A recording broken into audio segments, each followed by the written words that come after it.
Hi guys, it's Madeline and this is my discussion board for Module 6. I really like this module.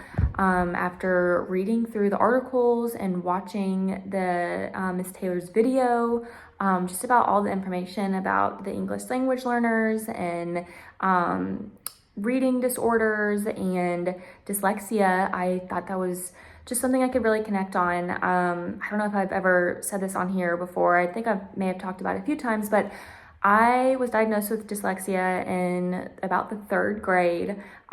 So just reading back through all these articles and looking at it from a teacher's standpoint was really cool to kind of dive back into some of those vocabulary terms that I haven't heard in so long. But so I definitely understand that dyslexia is not just a kind of slow reader or maybe doesn't catch on as quick in reading type of deal. It can, mainly for my case, was decoding and was kind of a reading processing disorder. And so it's a lot more than most people and most teachers would think, I would say. I was very behind grade level in kind of kindergarten through third grade until my parents and my team of teachers that year kind of caught on that I was not where I needed to be and something was wrong other than just it was taking me longer to read chapter books or read in class, or even my writing and spelling. It kind of dyslexia affects everything, at least for some people, and that was kind of my case. It kind of affected all of those areas. And so at that time, I was fortunate enough to be pulled out by my parents. I think it was like 2 days a week or something in the third grade to go to what they called, it was like a vision therapy and eye therapy. So it actually kind of taught me how to reread and decode and kind of taught my brain kind of how to relearn how to process words and read words and be able to put those together into a sentence. And within a year, I was back on track and back on grade level where I needed to be. But that kind of brings me to my whole discussion. Like, as a teacher now, seeing if you don't have those different learning styles being accommodated to a classroom, all 22 kids are not going to have the same learning style. And if you just teach one way, you will have kids that will fall behind, and you will have times that you might not even notice your kids falling behind.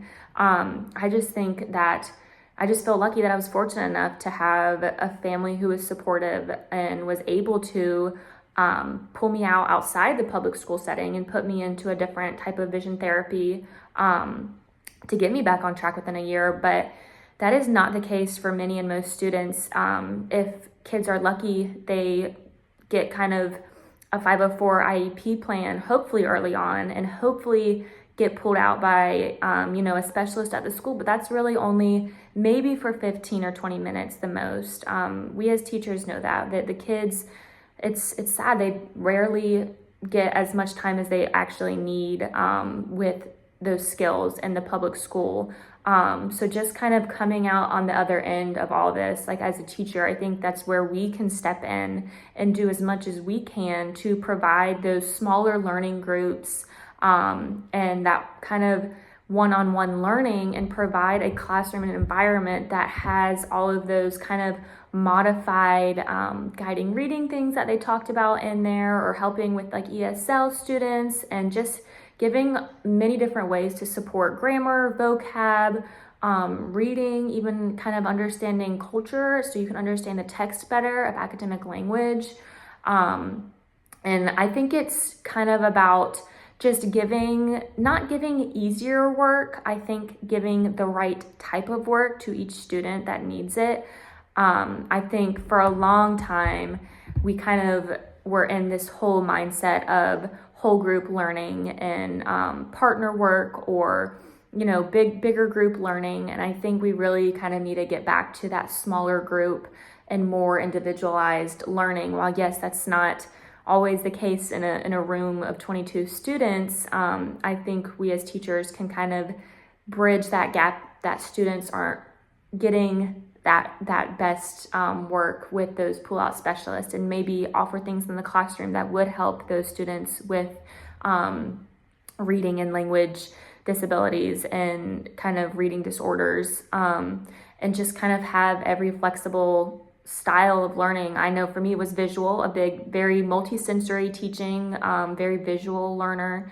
So I just think when we're planning those lessons, just giving everything we can to have so many different options, so students can learn easier in our classroom. And even when they are sharing their knowledge with you, for example, like this classroom, like being able for me to do video logs, or maybe another class doing a more artistic, drawing based or visual based project to share my knowledge with someone really helps me as a learner. I think I am a much better talker than, because of my dyslexia too. I never loved writing, and I never loved kind of just sitting down and putting all my thoughts to paper. That was always harder for me. I'm still a bad speller, so I think that's very frustrating. So even being able to just get on a video log, or having your students verbally share knowledge with you, all those little things. And I do understand there's times where we do have to take tests and we do have to read certain things, but as much as we can, being flexible in a classroom to provide all students the best way that they can learn, and just doing as much as we can as a teacher to kind of pick up the pieces for those students so they can kind of succeed and have a better chance as confident readers. I think back to if I never was lucky enough to get pulled out during that year in third grade, what would my last 12 years of school look like, if I was kind of always behind and on reading level, but I wasn't, and I got better, and I worked hard, and now I'm about to graduate and I'm a teacher. And so I think it's just about kind of providing all the approaches for students with dyslexia, so that they can all have a chance to keep growing, and not even keep growing, but be confident in their growth and be confident as readers and writers.